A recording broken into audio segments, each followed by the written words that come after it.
dans la Chine communiste, il est clair que le communisme, c'est la religion de l'État, c'est l'église de l'État. Il y avait des sectes qui développaient ces théories que Jésus allait revenir sur la terre pour régner et faire le paradis pendant 1000 ans. Et ces sectes disaient que ce paradis serait communiste. La religion séculière communiste a été remplacée par la religion séculière des droits de l'homme. Et c'est pour ça qu'on peut dire que la religion des droits de l'homme, c'est du communisme par d'autres moyens. Parce que le résultat, c'est effectivement la destruction de la famille. Comme le communisme, qui est une utopie, une religion utopique, une utopie mondialiste, le droit de l'hommisme est lui aussi une religion, une utopie mondialiste. Historien du droit et essayiste, Jean-Louis Arouel définit le communisme comme une religion d'État. C'est une secte qui a été remplacée par la religion des droits de l'homme. Ces nouveaux droits de l'homme détruisent la famille, les pays, les civilisations et redéfinissent les valeurs du bien et du mal en les inversant. Bonjour Jean-Louis Arouel. Bonjour Ying Wang. Et bienvenue à l'émission Esprit français. Je vous remercie de votre accueil. Est-ce que tout d'abord vous pouvez vous présenter? Je m'appelle donc Jean-Louis Arouel, je suis professeur de droit. J'ai été professeur dans une grande université française, l'université Paris 2, qui prend la suite de la faculté de droit de Paris. Et je suis toujours professeur émérite, c'est-à-dire que je continue à donner des cours et à diriger des thèses. Et je suis parallèlement essayiste, c'est-à-dire que j'ai écrit au total une vingtaine de livres. La moitié sont des travaux, sont des livres universitaires, et l'autre moitié sont des ouvrages, des livres de réflexion pour le grand public sur des questions politiques, sociales et culturelles. Donc, vous êtes historien du droit. Alors, je suis dans le domaine du droit, je suis spécialisé dans ce qu'on appelle l'histoire du droit, c'est-à-dire essentiellement pour les Occidentaux, le droit romain, et pour les Français, le droit français. Et vous avez dit, en fait, les droits de l'homme sont une religion mortelle pour le peuple européen. Pourquoi? Parce que ce ne sont pas les droits de l'homme auxquels je pense exclusivement. Si vous voulez, les droits de l'homme ont beaucoup changé en un demi-siècle. Avant le milieu du XXe siècle, il y avait la vieille conception des droits de l'homme qui était en fait les libertés publiques. Liberté d'aller et de venir, liberté de propriété, liberté de parole, liberté de pensée, liberté d'expression. C'était ça les droits de l'homme, et c'était très bien. Mais depuis un demi-siècle, les droits de l'homme se sont développés, ils ont changé profondément, et ils sont devenus une religion.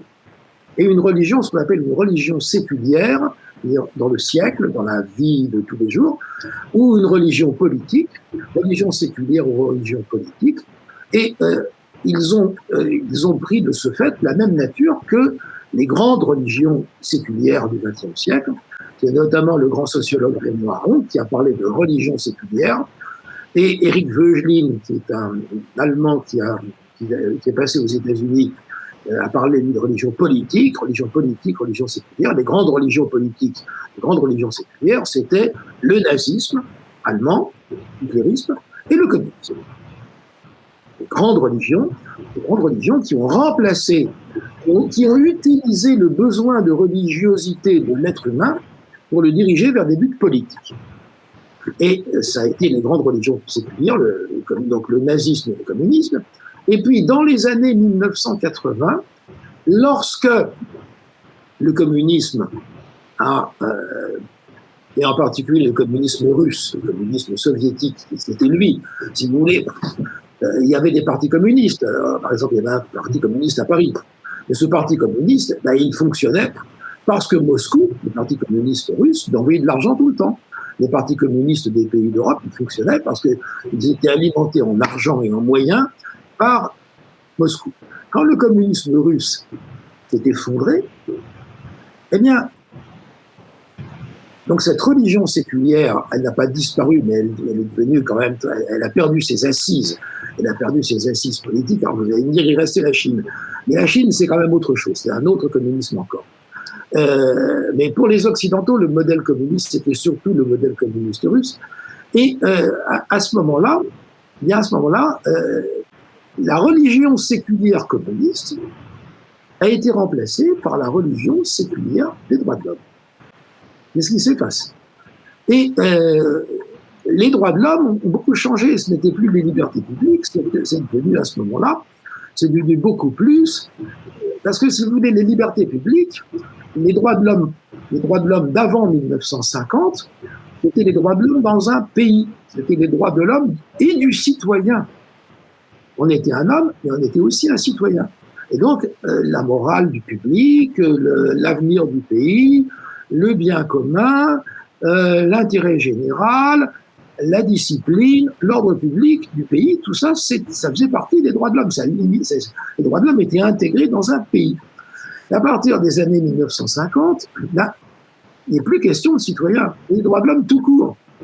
C'est-à-dire qu'il n'y a plus que deux réalités valides, l'individu et l'humanité. Plus que l'individu et l'humanité. Donc les pays, ça ne compte plus. Les familles, ça ne compte plus. Les provinces, ça ne compte plus. Les groupes, les sociétés particulières qui regroupent les individus, ça ne compte plus. Il n'y a plus que l'individu et l'humanité.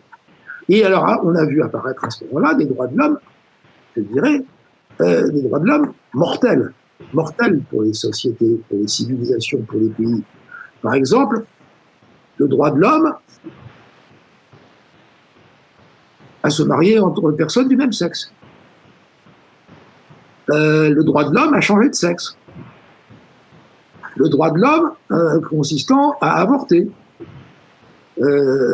Tous ces droits de l'homme-là, eh bien, ils sont le droit de l'homme consistant à aller où on veut, s'installer n'importe où, aller dans n'importe quel pays, parce qu'on a envie d'y aller, parce qu'on a intérêt à y aller, on y va, puis c'est tout. Le droit de l'homme à migrer n'importe où comme on veut. Et tous ces droits de l'homme-là, eh bien, ils sont destructeurs de tous les pays du monde. Mais actuellement, ils sont dangereux pour les pays d'Occident, parce que c'est les seuls qui prennent ces droits de l'homme au sérieux. Vous pensez bien que la Chine, par exemple, la Chine communiste, eh bien, elle ne prend pas ces droits de l'homme au sérieux. Ni les premiers, ni les deuxièmes. Ni les libertés publiques, ni les nouveaux droits de l'homme. Et vous pensez bien que les pays musulmans, c'est pareil, ils ne prennent pas tout ça au sérieux. Donc, il n'y a que les Occidentaux qui prennent ça au sérieux, et ils sont en train de se suicider. Ils sont en train de se suicider. Alors, j'ajouterai en plus que les premiers droits de l'homme, les libertés publiques, ils sont détruits par les nouveaux droits de l'homme. Les nouveaux droits de l'homme de la religion et des droits de l'homme, ils détruisent les premiers droits de l'homme parce qu'en particulier, ils font disparaître la liberté de penser et la liberté d'expression. Et actuellement, sous l'effet de la religion des droits de l'homme, dans un pays comme la France, on ne peut plus rien dire sur personne. On ne peut plus on ne peut plus dire la vérité, on ne peut plus dire ce qu'on voit, on ne peut plus dire ce qu'on voit, on ne peut plus dire ce qu'on pense, et sinon on a un procès. On a un procès et on est puni, on a des amendes. Parce qu'on a créé un droit, l'État a créé un droit pénal, religieux, le droit pénal de la religion des droits de l'homme. Donc moi je suis très pour les premiers droits de l'homme, et je trouve très dangereux les nouveaux droits de l'homme. Donc en fait, le nouveau droit de l'homme, derrière le nouveau droit de l'homme, c'est l'égalitarisme, et qui vient du communisme. Ah, exactement. Si vous voulez, le communisme et la religion des droits de l'homme, c'est pour ça que la religion des droits de l'homme a pris si facilement la place du communisme. D'ailleurs, à la fin des années 70, au début des années 80, lorsqu'on voyait bien que le communisme était en train de s'effondrer, beaucoup de militants communistes se sont reconvertis dans les droits de l'homme. C'est les mêmes hommes. C'est les mêmes hommes qui ont d'abord été communistes et ensuite droits de l'hommistes. Il y a une continuité. Si vous voulez, dans les deux cas, dans la religion séculière communiste et dans la religion séculière des droits de l'homme, il y a le même but, faire le paradis sur la terre au moyen de l'égalitarisme. C'est la même idéologie, mais avec des moyens différents. Pour les communistes, c'était faire le paradis sur terre en supprimant la propriété. Et pour les nouveaux droits de l'homme, c'est faire le paradis sur la terre par l'égalité aussi, en supprimant les discriminations. Par exemple, la discrimination de ne pas pouvoir se marier entre personnes du même sexe. C'est une discrimination pour eux. Donc voilà. Mais c'est le même esprit égalitariste. C'est le communisme par d'autres moyens, si vous voulez. Mais alors, ce n'est plus le communisme, mais il y a une grande parenté avec le communisme. Et d'après vous, est-ce que le communisme est une secte? Est-ce que le communisme est une secte? Oui, enfin, si vous voulez, il est de nature religieuse. Alors, on peut l'appeler secte. Quand il est petit, on peut l'appeler secte. Quand il est grand, on peut l'appeler église. En Union soviétique, le communisme était une église. L'État soviétique était une église, un État-église. En Chine, actuellement, dans la Chine communiste, il est clair que le communisme, c'est la religion de l'État, c'est l'église de l'État, la religion de l'État, la religion politique de l'État. Si vous voulez, le communisme, alors le communisme, l'idée communiste, elle n'est pas limitée à l'Europe. Mais il faut quand même reconnaître que l'Europe a joué un rôle énorme dans la création de l'idée communiste. Et l'idée communiste, elle est née de la religion. Elle est née de la religion chrétienne. Le communisme, c'est une maladie de la religion chrétienne. C'est une hérésie, c'est une maladie de la religion chrétienne.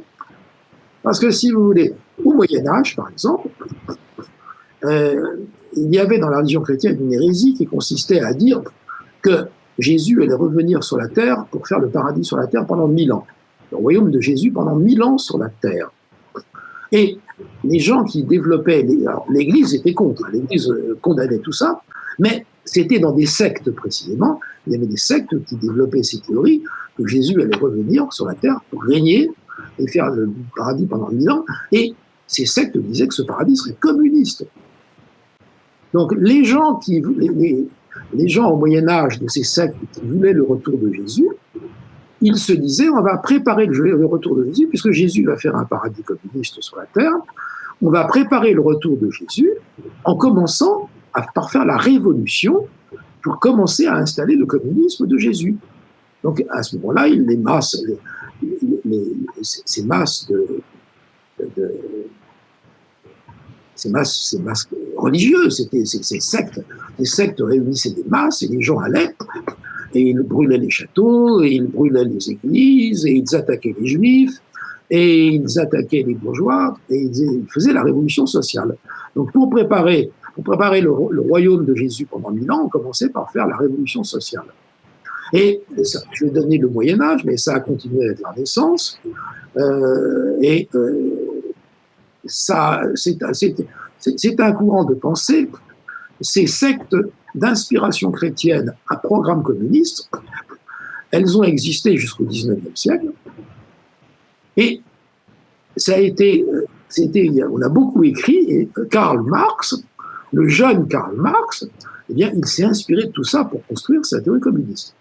Mais en réalité, derrière toute la rationalité d'économie politique de Karl Marx, il y a au départ des idées communistes religieuses. Donc le communisme, c'est une religion, ça a toujours été une religion. Ça a toujours été une religion. D'abord, ça a été une religion religieuse, et puis ensuite, c'est devenu une religion politique. Le communisme a causé plus de 100 millions de morts. Oui. Et les pays communistes sont souvent associés à la pauvreté, au totalitarisme ou à la persécution. Mais voilà quoi, pardonnez-moi le dernier mot. Ou la persécution. Ah, persécution, oui, absolument. Mais pourquoi, en France, le communisme ou le communiste sont bien vus? Eh bien voilà, c'est totalement illogique, c'est totalement injuste. Mais en France, en Italie d'ailleurs aussi, on peut dire, ah voilà, ben, le communisme c'est très bien. D'ailleurs, il y a il y a toujours un parti communiste. Le communisme est très bien considéré. Les communistes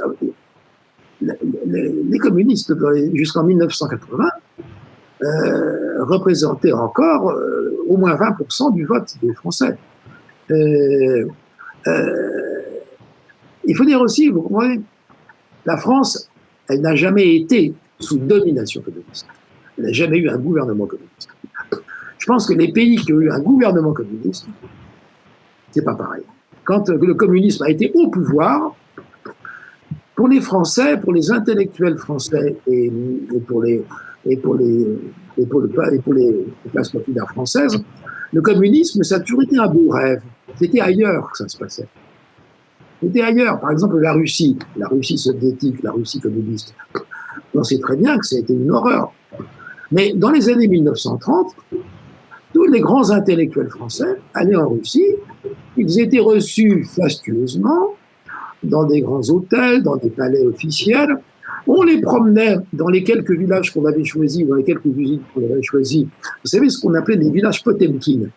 Quand Catherine II se promenait à travers la Russie, la tsarine Catherine II se promenait à travers la Russie, son premier ministre favori qui s'appelait Potemkin, avant que la tsarine arrive, il faisait rapidement construire des façades de villages et on mettait des paysannes toutes heureuses, bien habillées, bien nourries à la fenêtre. Et la tsarine traversait une rue de village et il n'y avait rien derrière. Et derrière tout ça, il y avait la pauvreté, même elle ne voyait que la façade. Les maisons bien repeintes et puis les jolies paysannes à la fenêtre et puis c'est tout. Eh bien, on amenait voir ces grands intellectuels français, on les amenait voir tout ça, et ils disaient que c'était le paradis des travailleurs, qu'on y était bien, qu'on y était heureux. Donc, dans les pays où le communisme a existé, eh bien, le communisme, jamais, il n'est bien vu. On voit bien en Hongrie, en Pologne, en Tchécoslovaquie, en Roumanie, en Bulgarie, dans tous les pays européens où il y a une domination communiste, ben, le communisme, il ne faut pas parler aux gens du communisme. Hein. Ils savent bien ce que c'est et ils n'ont pas envie de recommencer. Mais en France, on ne l'a jamais eu. Alors, désolé, il y a un romantisme aussi, le communisme. Et puis, il y a aussi le fait que pendant la guerre, la France, vous le savez, a été occupée par les Allemands pendant 4 ans. La France a été vaincue par l'Allemagne et occupée par les Allemands pendant 4 ans. Et pendant la deuxième partie de la guerre, les communistes ont résisté. Ils se sont battus.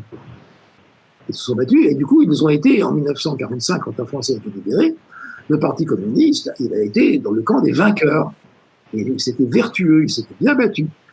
Ce qu'on oublie de dire, c'est que pendant les 2 premières années de la guerre, entre 1939 et 1941, le Parti communiste, étant donné qu'il y avait eu un accord conclu entre Staline et Hitler, le Parti communiste français, eh bien, il n'a rien fait pour gêner les Allemands, l'occupation allemande. Le Parti communiste français, on lui avait dit de se mettre au service. Alors, les gens, après, le faisaient plus ou moins, mais officiellement, le Parti communiste français, il était au service, il était en position de bienveillance à l'égard de l'occupant allemand. Ce qui ne veut pas dire qu'il n'y a pas eu quelques personnalités communistes qui se soient mises en position de rébellion, de résistance. Mais le Parti communiste français, il a été en position de collaboration, on ne le disait pas, mais on le faisait, il était en position de collaboration avec les Allemands. Et puis ensuite, lorsque Hitler a attaqué Staline, alors là, brusquement, les communistes français sont entrés en résistance, mais pas parce que les Allemands occupaient la France, mais parce que les Allemands avaient attaqué Staline. Et parce que les Allemands avaient attaqué Staline, à ce moment-là, il fallait attaquer les Allemands. Et c'est comme ça que Marcel Semba, qui était un communiste parisien, est allé sur une station de métro, il a tué un officier allemand. Il a été à Paris le premier Allemand tué. Il a pris un pistolet, il a tiré sur un officier allemand. Et la station de métro porte son nom et on dit que c'est un patriote. C'est pas un patriote, c'est un communiste stalinien. C'est pas du tout un patriote français. La France, ils s'en fichaient complètement. Ils s'en moquaient complètement de la France. Ce qui l'intéressait, c'était Staline et le communisme mondial. Le communisme mondial. Parce que dans le communisme, il n'y a pas de patrie. Comme dans les droits de l'homme, il n'y a pas de patrie, dans le communisme, il n'y a pas de patrie. Par exemple, actuellement en France, vous avez le dernier grand intellectuel communiste qui s'appelle Badiou, B-A-D-I-O-U, Alain Badiou. Et il vient de publier un livre en disant, ben voilà, vous savez, au fond, le communisme, évidemment, sympa, il a commis quelques erreurs, mais vous savez, l'Union soviétique, qu'est-ce que c'était bien, on avait du travail, on était bien logés, on mangeait à sa faim, on faisait des bonnes études et on était bien soignés. Au fond, qu'est-ce qu'on était bien en Union soviétique. Et voilà, ça ne scandalise personne. Essayez que quelqu'un dise, du temps d'Hitler, vous savez, c'était bien. Du temps d'Hitler en Allemagne, c'était bien. Les ouvriers avaient du travail, les familles étaient bien logées. Ils avaient tous leur petite voiture, la Volkswagen, la voiture du peuple. Ils avaient toutes leur petite voiture, ils étaient heureux. C'est là qu'on a eu les premières autoroutes, parce que c'est vrai. Les premières autoroutes ont été créées en Italie, dans l'Italie mussolinienne et dans l'Allemagne nazie. On était bien logés, on était bien nourris, on était heureux. Imaginez que quelqu'un dise simplement, ça serait un scandale infini. Ce serait impossible. La personne qui dirait ça irait en prison. Il irait en prison pour avoir dit ça sur l'Allemagne, mais Alain Badiou n'est pas du tout mal considéré pour avoir fait ça sur l'Union soviétique. Le communisme, c'est bien. C'est là. Ce qui est évidemment monstrueux, parce que vous avez dit, et c'est la vérité, que le communisme, il a au moins 100 millions de victimes sur les mains. Il a le sang d'au moins 100 millions de victimes. Et en Occident, le communisme a utilisé beaucoup de visages différents pour tromper les gens. Par exemple, libéralisme, progressisme, égalitarisme, environnementalisme et féminisme. Et tout ça, c'est soit viennent du communisme, soit du communisme. Oui, tous les gens qui se réclament de ces idéologies, tout ça vient très largement du communisme, et ça rejoint la religion des droits de l'homme d'ailleurs, ça rejoint l'égalitarisme de la religion des droits de l'homme. Alors, il faut y ajouter l'écologisme. Qui a ses spécificités, nous n'entrons pas dans ces détails, mais vous avez tout à fait raison. En définitive, la force de destruction du communisme, parce que le communisme, il avait quand même pour objectif de détruire les sociétés occidentales, la force de destruction du communisme, elle continue avec la même inspiration égalitariste qui vient du communisme, elle continue sous toutes les formes que vous venez de dire là. C'est indiscutable. C'est l'égalitarisme du communisme qui prend d'autres formes et qui continue son travail de destruction, mais sans s'afficher comme communiste. Vous avez écrit un livre, Mirage de l'égalitarisme. Mon livre s'appelait, en fait, oui, j'ai dénoncé les mirages de l'égalitarisme dans un livre qui s'appelait Essai sur l'inégalité. Est-ce que, d'après vous, l'égalitarisme peut tirer les valeurs morales vers le bas? Eh oui, bien, forcément. L'idée morale d'égalité, c'est très bien. C'est très bien. Quand on rencontre un autre être humain, le traiter de manière amicale, gentille, respectueuse, c'est une façon de lui dire, au fond, nous sommes égaux. Tu es un être humain, je suis un être humain. Ça, c'est positif sur le plan moral. C'est positif sur le plan moral de traiter les autres êtres humains comme soi-même, comme on aimerait être traité soi-même. Ça, c'est très positif. Mais, quand le pouvoir politique vient dire tout est pareil, toutes les situations sont pareilles, tous les comportements sont pareils, rien ne vaut plus que rien, personne ne vaut plus que personne, ça c'est très grave. Parce que ça tourne le dos à la réalité, c'est la négation de la réalité, et à ce moment-là, justement, ce travail individuel de morale, eh bien, il est détruit. Il est détruit, puisque ce travail individuel de morale, il est quand même fondé sur l'idée qu'il y a des valeurs supérieures, le beau, le vrai, le juste, et qu'il y a également des valeurs affectives. Mais l'égalitarisme, c'est-à-dire l'égalité décidée politiquement par décret, c'est destructeur des valeurs morales. Et derrière la destruction des valeurs morales, on trouve très souvent l'idée d'égalité. Je donne un exemple. L'avortement. Moi, je ne condamne personne. Je ne condamne personne, mais une chose est claire, c'est que l'avortement, dans un pays comme la France, et plus généralement dans les pays occidentaux, la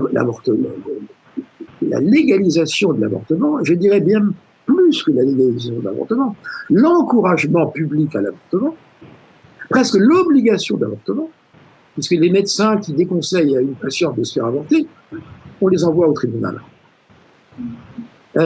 Donc l'encouragement à l'avortement, la généralisation de l'avortement, ça veut dire que les pays concernés se suicident. Alors le christianisme, il a apporté aux populations d'Occident l'interdiction d'avorter et l'interdiction d'exposer les enfants. Donc les gens ont été obligés de garder leurs enfants. Ils ont été obligés de garder leurs bébés. Ils n'ont plus avorter, ils n'ont plus pu les faire mourir. Résultat, vers l'an 1000, une explosion de la population européenne. Et cette explosion de la population européenne, elle va être le point de départ d'un décollage économique et intellectuel de l'Europe occidentale. Et là, avec la généralisation de l'avortement, eh bien, d'une certaine manière, les populations occidentales se suicident démographiquement. Or, l'un des grands arguments qui a été donné pour autoriser l'avortement consistait à dire, vous comprenez, il y a une grande inégalité.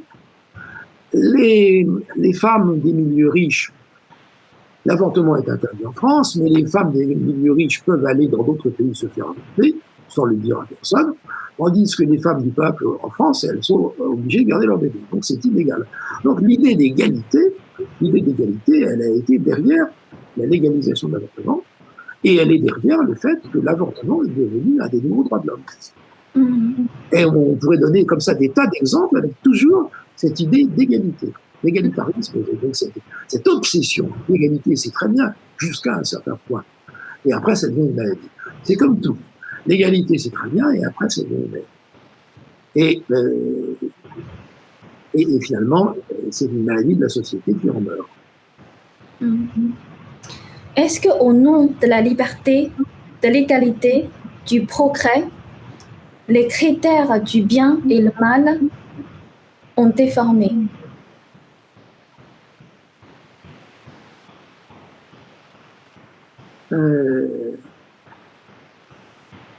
Je dirais que les critères du bien et du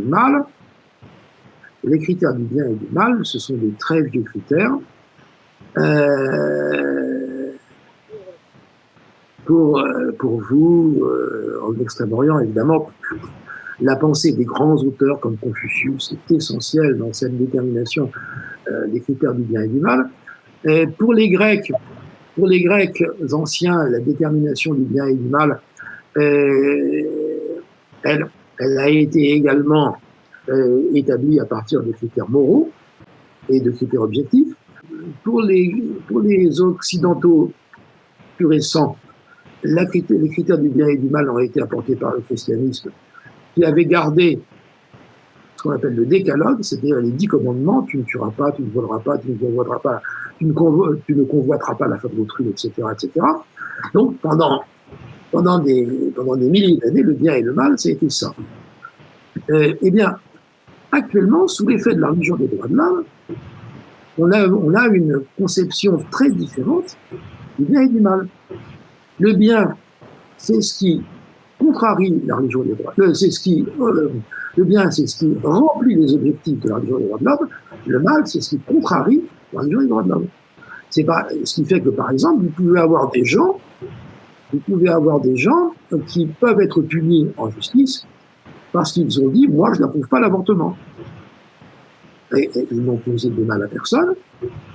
Ils n'ont blessé personne, ils n'ont tué personne, ils n'ont volé personne, ils n'ont pas convoité la femme d'autrui, ils n'ont causé aucun mal à personne, mais ils ont insulté un dogme religieux de la religion des droits de l'homme, qui est le droit à l'avortement, et même le devoir à l'avortement. Donc vous voyez, effectivement, ça crée un bien et un mal différents. Comme le communisme. Le communisme avait également, lui, créé une nouvelle conception du bien et du mal. Était bien tout ce qui allait dans le sens du communisme, était mal tout ce qui gênait le communisme. Étaient bons tous ceux qui promouvaient le communisme, étaient mauvais tous ceux qui s'opposaient au communisme. C'est la même, je dirais, la même falsification du bien et du mal. La même falsification du bien et du mal qui avait été faite par le nazisme, qui avait été faite par le communisme, et bien la même falsification du bien et du mal, elle est faite par la religion des droits de l'homme, au nom, fondamentalement, de son égalitarisme. Et normalement, la loi, le rôle de la loi est pour soutenir le bien et punir le mal. Mais la loi de nos jours attaque la moralité. Par exemple, la légalisation de l'avortement et aussi les mariages homosexuels. Absolument. C'est parce que le droit à l'avortement et le droit au mariage homosexuel font partie de la religion des droits de l'homme. Et de ce fait, les Européens ne sont plus en démocratie. La démocratie, elle est... Parce que la démocratie, c'est la souveraineté du peuple. Et là, nous sommes dans un système où la démocratie est faussée, puisque la démocratie, c'est le règne des droits de l'homme. Et si le peuple, si les représentants du peuple, les députés, votent une loi qui contrarie un des droits de l'homme, par exemple le droit à l'avortement, le droit au mariage homosexuel, à ce moment-là, n'importe quelle personne dans le pays, y compris d'ailleurs les gens qui n'ont pas droit d'être dans le pays, qui ont les mêmes droits, les gens qui sont illégalement dans le pays ont les mêmes droits que les gens qui sont dans le pays sur ce terrain-là, eh bien, il peut saisir un tribunal européen, la Cour internationale des droits de l'homme, et la Cour internationale des droits de l'homme, eh bien, elle pourra, déjà avant, dans un premier temps, ils peuvent déjà dans le pays saisir le Conseil constitutionnel qui peut invalider la loi, et ils peuvent également saisir un tribunal, européen qui peut invalider la loi, qui peut même invalider la Constitution. Donc, nous ne sommes plus en démocratie, nous sommes dans un totalitarisme, comme le communisme, mais au lieu d'être un totalitarisme avec des camps de concentration et des violences physiques, c'est un totalitarisme plus doux, les anglo-saxons diraient plus soft, et qui se contente de punir les gens par des procès, par de l'argent à payer, par des interdictions, et puis également par ces phénomènes de masse qui consistent à mettre les gens, à déshonorer les gens en les mettant publiquement en accusation sur les réseaux sociaux, etc. Et donc on est dans l'Occident n'est plus vraiment en démocratie, c'est une pseudo-démocratie, nous sommes dans un régime de totalitarisme feutré, le totalitarisme soft, le totalitarisme et la religion des droits de l'homme. Et alors il y avait des démocraties, c'est comme le communisme. Le communisme, il avait faussé la démocratie. Les pays communistes en Europe, on les appelait démocratie populaire. Eh bien là, nous sommes dans une démocratie faussée, la démocratie droit de l'homiste. Mais je rappelle toujours que malgré tout ce que je dis contre les dangers de la religion des droits de l'homme, la base des vieux droits de l'homme, c'est-à-dire la liberté de penser, la liberté d'aller et de venir, la propriété, tout cela, ce sont des libertés publiques qui d'ailleurs n'ont pas été inventées par la Révolution française, qui existaient bien avant. Et ces libertés publiques, elles sont précieuses. Elles sont précieuses et elles s'exercent dans le cadre de la citoyenneté et elles sont protectrices du pays dans lequel on vit. Elles sont protectrices de l'individu et en même temps du pays dans lequel on vit. Le but majeur du communisme est de détruire la famille. Maintenant, leur but, c'est presque atteint. Ouais. Oui. Et c'est pour ça qu'on peut dire que la religion des droits de l'homme, c'est du communisme par d'autres moyens. Parce que le résultat, c'est effectivement la destruction de la famille. Comme le communisme, qui est une utopie, qui est une religion utopique, une utopie mondialiste, le droit de l'homisme est lui aussi une religion, une utopie mondialiste. La seule différence, si vous voulez, c'est que le communisme il voulait détruire la propriété. Alors, pour détruire la propriété, il faut avoir des gens. Il faut avoir des gens, et pas des gens qui peuvent s'en aller. Il faut que les gens soient obligés de rester là. Donc, le communisme, il n'a pas libéré les gens, il les a enfermés dans des frontières pour les empêcher de partir. Le communisme a enfermé les gens dans des frontières pour les empêcher de partir. Il y avait ce qu'on appelait le rideau de fer en Europe. L'Europe était coupée par le rideau de fer. Cette frontière avec des barbelés et des miradors et des mitraillettes qui tiraient sur les gens, c'était pas pour empêcher les gens de rentrer dans les pays communistes, c'était pour empêcher les gens des pays communistes de sortir et d'aller chercher ailleurs la liberté. Donc, le communisme, comme il avait besoin de sa masse de gens à martyriser, à persécuter, il les gardait. Et de ce fait, tout en étant intellectuellement internationaliste, dans la pratique, il était obligé d'être nationaliste, puisqu'il fallait bien qu'il travaille sur un matériau humain délimité, enfermé. Donc de ce fait, il n'a pas, contre sa logique idéologique même, il a gardé les nations. Ce qui fait qu'actuellement, en Europe, par exemple, eh bien, les pays qui ont été communistes, ils sont actuellement en bien meilleure position que les pays qui ont été libéraux. Parce que les pays qui ont été libéraux, la religion des droits de l'homme, il a complètement détruit l'appartenance à la nation, l'appartenance à la famille, l'appartenance à la civilisation européenne. Tout ça est détruit par la religion des droits de l'homme. Et vous avez dit, l'immoralité de nos jours est bien vue. Ah oui, l'immoralité est à la mode. Le dévergondage, la dépravation est à la mode. C'est un must, c'est une obligation. Il y a un devoir d'indécence. Les règles de la morale traditionnelle, actuellement, dans les pays occidentaux, ces règles sont complètement subverties par la religion des droits de l'homme. Donc l'immoralité est très bien vue. Tout à fait. Elle est valorisée. C'est d'ailleurs un moyen de réussite sociale très, très officiel. Ça a toujours été un moyen de réussite sociale, mais c'était un moyen de réussite sociale, comment dirais-je, souterrain. On ne s'en vantait pas.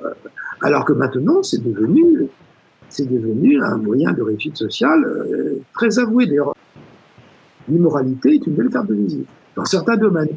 Si vous voulez, on a déplacé la moralité. La moralité traditionnelle, dans les sociétés traditionnelles, la moralité a toujours été associée à un certain type d'action qui renvoie d'ailleurs à la morale traditionnelle. Au départ, ne pas tuer, ne pas voler, ne pas convoiter la femme, etc. Maintenant, l'immoralité, c'est essentiellement contredire la religion des droits de l'homme. C'est ça qui est perçu comme immoral.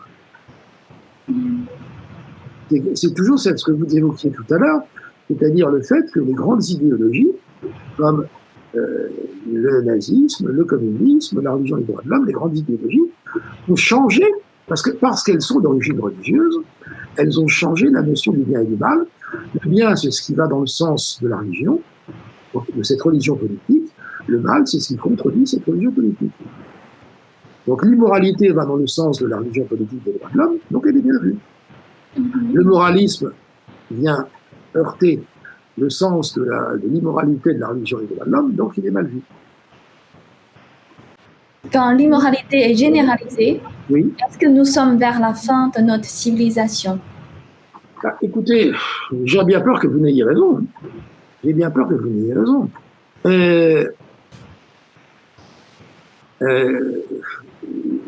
Les sociétés occidentales,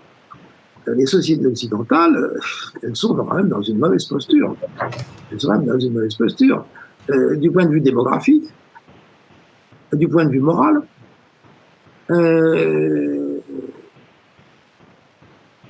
Un pays comme la France,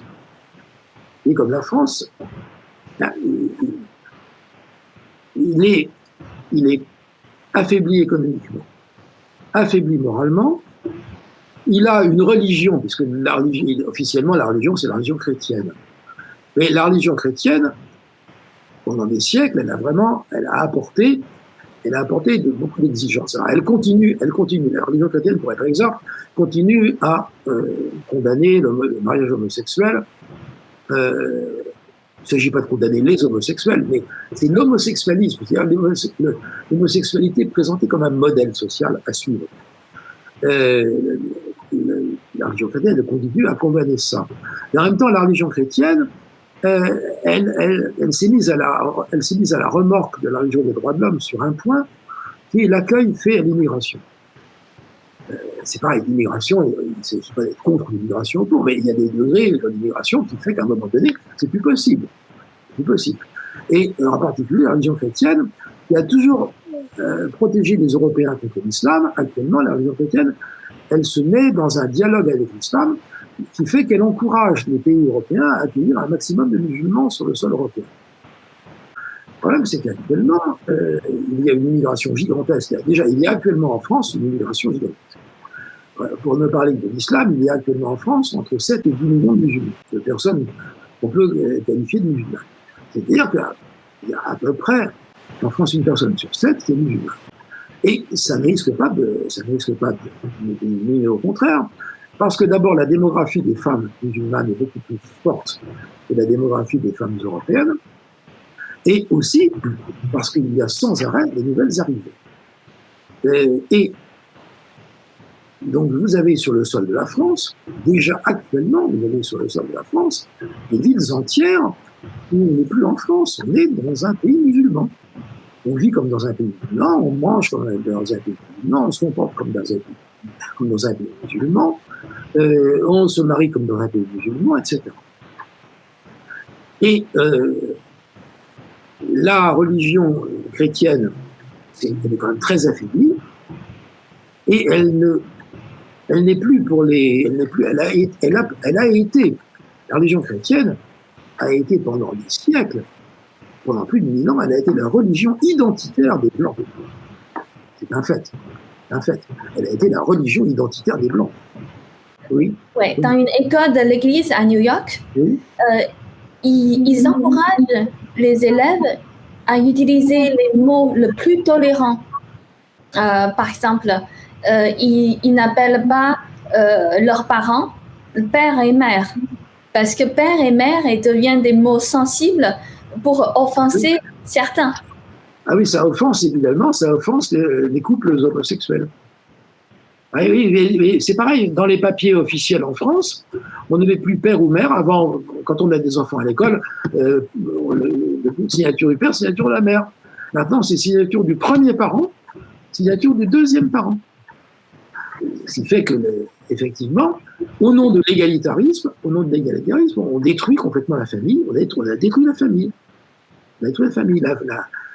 La famille, qui est quand même la cellule de la société, bien, cette religion des droits de l'homme qui reprend sous d'autres formes l'égalitarisme du communisme, cette religion des droits de l'homme, elle détruit la famille. Elle la détruit plus efficacement encore que le communisme. Parce que le communisme, il aurait bien voulu la détruire, mais il n'y est pas arrivé vraiment. Il n'est pas arrivé vraiment à la détruire, mais alors que même c'était dans son programme. Et vous voyez, par exemple, en Russie, malgré tout, les familles ont résisté. Les familles ont résisté au communisme, malgré la volonté de les détruire. Eh bien, la religion des droits de l'homme détruit les familles encore plus efficacement que le communisme. Et quand on détruit la famille, on détruit la société. En fait, c'est la majorité maintenant doit s'adapter pour le mode de fonctionnement à la minorité. Exactement. Là, on rend la majorité esclave de la minorité, au nom de la sacro-sainte égalité. Et en, dans le monde entier, on peut dire, les hommes politiques, ils ont une tendance vers la gauche parce qu'ils veulent obtenir plus de votes. C'est-à-dire, ils utilisent les politiques de impôts élevés et protection sociale élevée, un grand État pour leur pays. Est-ce que cette idéologie, c'est-à-dire cette infiltration des idéologies marxistes ou communistes est aussi très répandue en France? Oh oui, oh oui, oh oui, oh oui, oh oui. Ce qu'on appelle la social-démocratie, eh bien, qui a été quand même en Europe et en France un courant politique très important qui a souvent exercé le pouvoir, eh bien, elle est socialiste. Elle est en principe démocrate, mais elle est aussi socialiste. Et au fond, c'est faire du marxisme, mais du marxisme soft.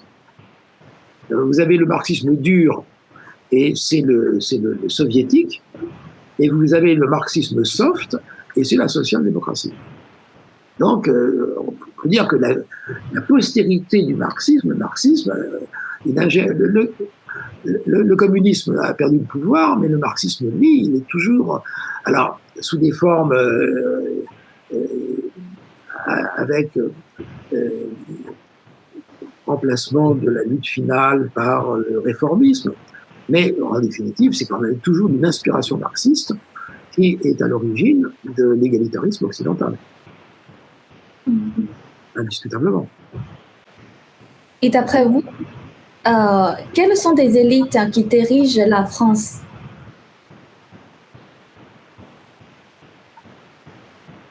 Ce sont des élites qui, pour l'essentiel,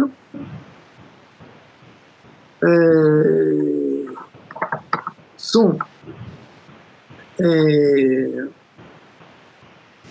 très imprégnés précisément de ce que j'appelle la religion des droits de l'homme,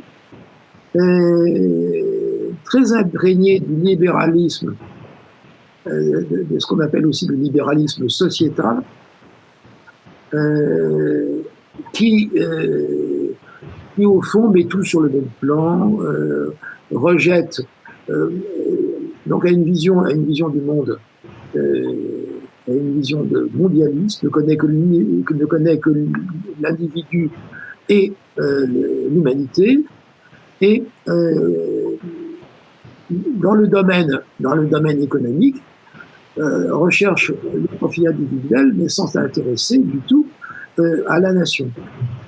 Et dans le libéralisme actuel, l'idée nationale a complètement disparu, et les élites françaises, eh bien, elles sont sous l'influence de ce néolibéralisme dans lequel il n'y a plus que le profit de l'individu, en l'espèce d'un milliardaire qui peut s'enrichir encore davantage, le profit de l'individu et l'humanité. Donc l'individu et l'humanité, les groupes intermédiaires ont disparu. Les groupes intermédiaires ont disparu, et alors dans tous les domaines c'est la même chose, l'individu et l'humanité, donc l'individu fait ce qu'il veut, sur le plan sociétal et sur le plan économique. L'individu totalement libre sur le plan sociétal et sur le plan économique, eh bien, ça donne sur le plan sociétal la fête des fous, et sur le plan économique, ça donne un capitalisme mondialisé, dans lequel les États, les nations, certains États y gagnent et d'autres États y perdent. Et j'entends souvent franc-maçonnerie. La franc-maçonnerie, c'est également une église. C'est une forme d'église, d'ailleurs. Elle a des origines religieuses, elle est construite sur des mythologies religieuses, et je dirais que la franc-maçonnerie, elle est assez l'église porteuse de la religion des droits de l'homme. Alors, on me répondra, et c'est vrai qu'il n'y a pas la franc-maçonnerie, il y a les francs-maçonneries. Il y a les francs-maçonneries, il y a des francs-maçons plus révolutionnaires, plus gauchistes, des francs-maçons plus conservateurs, mais il y a quand même dans la franc-maçonnerie quelque chose qui est commun avec la religion des droits de l'homme et quelque chose qui est commun avec le communisme, c'est la religion de l'humanité. Parce qu'au fond, le communisme et la religion des droits de l'homme sont deux versions, sont deux formes de quelque chose de plus vaste, de la religion de l'humanité. Et la franc-maçonnerie, c'est vraiment le temple, l'église de la religion de l'humanité. Et c'est vrai que dans un pays comme la France, la franc-maçonnerie joue un rôle très important dans la formation des élites et également dans le recrutement des élites. C'est-à-dire que les relations maçonniques, les frères, on dit les frères, et alors ce qui caractérise la franc-maçonnerie, c'est son hostilité au christianisme. L'hostilité au christianisme et surtout son hostilité à l'Église, au catholicisme. Et en ça, évidemment, elle joue un rôle qui... elle ne connaît que la libération des pulsions individuelles. Par exemple, la libéralisation de l'avortement, c'est évidemment un chantier maçonnique. La maçonnerie a beaucoup travaillé sur les résultats. Le mariage homosexuel derrière aussi, il y a eu un appui maçonnique très fort, l'adoption du mariage homosexuel. Donc, la franc-maçonnerie, c'est le temple de la religion des droits de l'homme, le temple de la religion de l'humanité, et comme la religion de l'humanité a pour avatar la religion des droits de l'homme, c'est le temple de la religion des droits de l'homme. Et les GAFA, les Big Tech sont aussi bien infiltrés par l'idéologie socialo-communiste. Par l'idéologie égalitariste, absolument. Les GAFA sont complètement imprégnés par l'idéologie égalitariste, parce qu'elles s'inscrivent dans ce que j'évoquais tout à l'heure, c'est-à-dire la liberté totale mondialisée de gagner de l'argent au niveau économique et de faire ce qu'on veut, tout ce qu'on veut, de satisfaire tous ses caprices au niveau sociétal. Donc c'est ça, les GAFA sont une image extrêmement puissante et dominante de ce gauchisme sociétal et de cet hyperlibéralisme économique qui, dans les deux cas, ne veulent connaître rien d'autre que l'individu et l'humanité. D'après vous, comment peut-on échapper à l'emprise du communisme? Par l'éducation et par la propagande. Le malheur, c'est que dans l'Occident, l'éducation et la propagande sont aux mains de l'égalitarisme. Les enfants actuellement, les enfants des écoles de France, par exemple, je connais bien la question, les enfants des écoles de France font l'objet d'un bourrage de crâne permanent, un bourrage de crâne égalitariste. Et on le voit bien dans les sondages qui ont été faits récemment à propos de la liberté de penser. On se rend compte que dans les jeunes générations, l'idée de liberté de pensée, de liberté d'expression à laquelle la France était attachée, par exemple, depuis 200 ans, 300 ans, eh bien, les jeunes générations ne poursuivent pas dans cette voie. Les jeunes générations admettent au fond la servitude, ils admettent l'autocensure. Et il faut qu'on lutte contre l'autocensure. Actuellement, l'école fabrique des enfants formatés pour l'autocensure, c'est-à-dire des esclaves futurs. Actuellement, on fabrique des jeunes esclaves. On prétend qu'on forme les jeunes gens, les enfants et les jeunes gens à la liberté, on les formate pour la servitude. Servitude devant les religions séculières, comme on formatait les enfants pour la servitude devant le communisme, devant le nazisme. On formatait les enfants pour la servitude devant le communisme, devant le nazisme. On formate les enfants pour la servitude devant les nouvelles religions, c'est-à-dire qui ont pris la suite du communisme avec les mêmes objectifs et des moyens différents. On formate les enfants donc à la servitude devant les religions séculières que sont aujourd'hui la religion des droits de l'homme et l'écologisme. Et vous voyez, la religion des droits de l'homme et le communisme, ils avaient en définitive le même objectif, empêcher l'individu de penser et d'agir librement. Et ça, c'est vraiment le point commun. C'est vraiment le point commun entre le communisme et la religion des droits de l'homme. Et en ça, il y a une continuité parfaite. Et d'ailleurs, c'est pour ça que les militants communistes se sont si bien reconvertis dans la religion des droits de l'homme, c'est qu'ils y ont vu la réalisation de leur objectif, empêcher l'individu occidental de penser et de vivre et d'agir librement.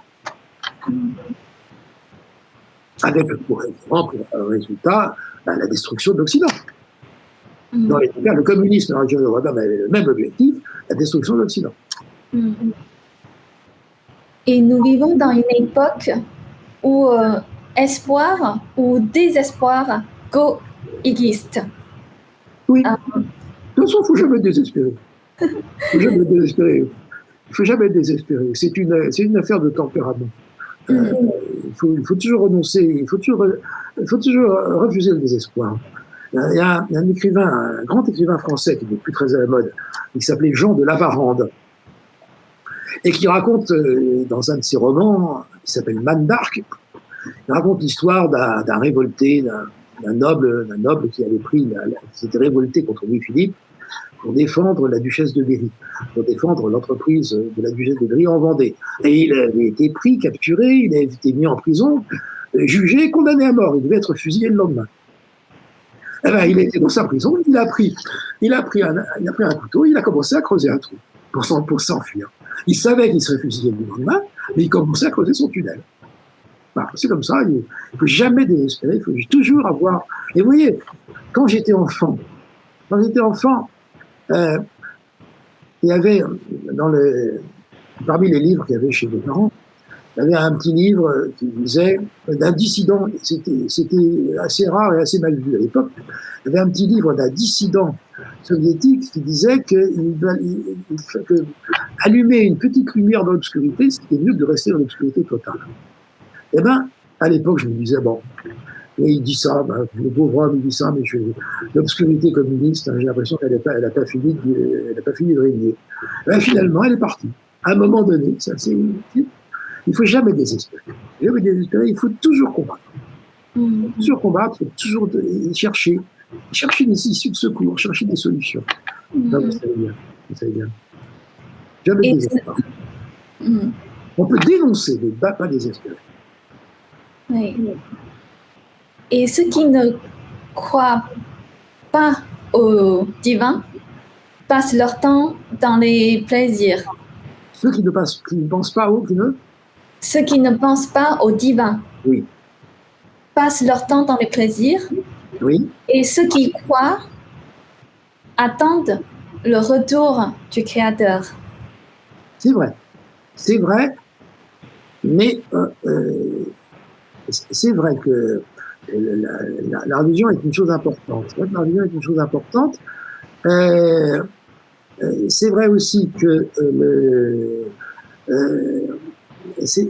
mais il est clair, et c'est pour ça que le communisme a tellement lutté contre les religions, la religion opium du peuple, parce que le communisme considérait que la religion empêchait les gens de faire la révolution, de vouloir la révolution. Aujourd'hui, il n'y a pas de révolution. Aujourd'hui, il n'y a plus de révolution, et ce n'est plus par la révolution que se fait la destruction de la société, c'est plus une révolution brutale, et c'est une révolution quotidienne. On est en révolution tout le temps, en ce moment. Le monde dans lequel on vit est une révolution. Tout ce qui se passe, tout le travail destructeur, tout le travail de rongeur, tout le travail cancéreux de la religion des droits de l'homme à l'égard des sociétés occidentales, c'est la révolution, mais c'est pas une révolution un jour. Le grand jour, le grand soir, c'est une révolution de tous les jours. Une révolution permanente qui a le même résultat. La révolution brutale détruit brutalement, et la révolution feutrée, lente, progressive, droite de l'hommiste, eh bien elle ronge. Et pensez-vous qu'en élevant la moralité, l'homme peut échapper à la destruction? Bien sûr, élever la moralité, je dirais qu'élever la moralité, c'est l'objectif de toute société humaine digne de ce nom. La liberté ne se conçoit que dans la moralité. La liberté sans la moralité ne peut déboucher que sur un désastre. Et il est clair que la moralité, en plus, la moralité est un grand fait. Je crois que la moralité. Alors moi, j'en parle très librement parce que, oui, à l'égard de la religion, je suis de tradition très catholique, mais je ne suis pas du tout religieux à titre personnel. Je n'ai aucune croyance personnelle. Je suis de tradition française, occidentale, catholique, gréco-romaine. Mais il peut y avoir des sagesses, il peut y avoir des sagesses sans transcendance. D'ailleurs, vous savez très bien, vous-même dans votre civilisation, il y avait des grandes sagesses sans transcendance. On n'est pas obligé d'avoir un Dieu pour être un sage. On peut être un sage sans avoir un Dieu. Mais dans tous les cas, il y a ce souci de la moralité. Alors, que ce soit la moralité avec Dieu ou la moralité sans Dieu, dans tous les cas, la moralité est indispensable. Que ce soit la moralité du philosophe ou la moralité du croyant, dans tous les cas, il faut une moralité pour une société libre. Une société libre n'est pas concevable sans moralité. Et avant de conclure notre interview, quel est votre message pour les bibliques, pour nos bibliques qui est très inquiet pour notre société actuelle? Bien, écoutez, mon message, c'est qu'il ne faut jamais désespérer. Mon message, c'est qu'il ne faut jamais désespérer. Et comme je crois que beaucoup de vos auditeurs sont chinois, c'est vrai? Eh bien, c'est aussi les francophones. mais des francophones, mais j'entends bien. Mais moi, je pense, je veux dire que, alors je tiens à le dire à un moment donné, puis après je parlerai d'autre chose, j'ai beaucoup d'admiration, vraiment beaucoup d'admiration et beaucoup de sympathie pour la civilisation chinoise, pour l'histoire chinoise, qui a été des fouilles tout à fait extraordinaires. Des faits tout à fait extraordinaires dans l'histoire de l'humanité. La France, vous savez que les historiens disent que la France des 17 et 18e siècles était en Europe le pays de très loin le plus peuplé, le plus riche, agricole, etc. C'était un peu la Chine de l'Europe. La France était un peu la Chine de l'Europe pour les historiens de l'Ancien Régime. Alors moi, pour les auditeurs, moi je leur donne, ce que je peux leur dire, c'est d'abord que je leur suis très reconnaissant d'avoir pris le temps de m'écouter, que j'espère que je ne les ai pas déçus, qu'il faut jamais se décourager. Il faut jamais se décourager. Il faut jamais renoncer. Il faut toujours se battre. Même si on n'y arrive pas, c'est pas grave. Ce qui compte, c'est d'avoir essayé. Essayer de toujours se battre, toujours croire qu'on peut y arriver, même quand toutes les évidences sont contre, toujours croire qu'on peut y arriver et avoir confiance en soi, avoir confiance en l'homme, avoir confiance en soi. D'abord chercher ce qui est vrai. Vraiment, trouver en soi et par ses lectures et par sa réflexion ce qui est vrai. Et quand on a trouvé ce qui est vrai, bien s'y tenir, le dire. Ne pas accepter qu'on dise ce qui n'est pas vrai. Ne pas accepter de dire ce qui n'est pas vrai. Toujours essayer de se tenir à la vérité. Essayer de se tenir à la vérité et à la bienveillance humaine. Merci beaucoup, Jean-Louis Hauel. Merci à vous. Merci, un grand merci.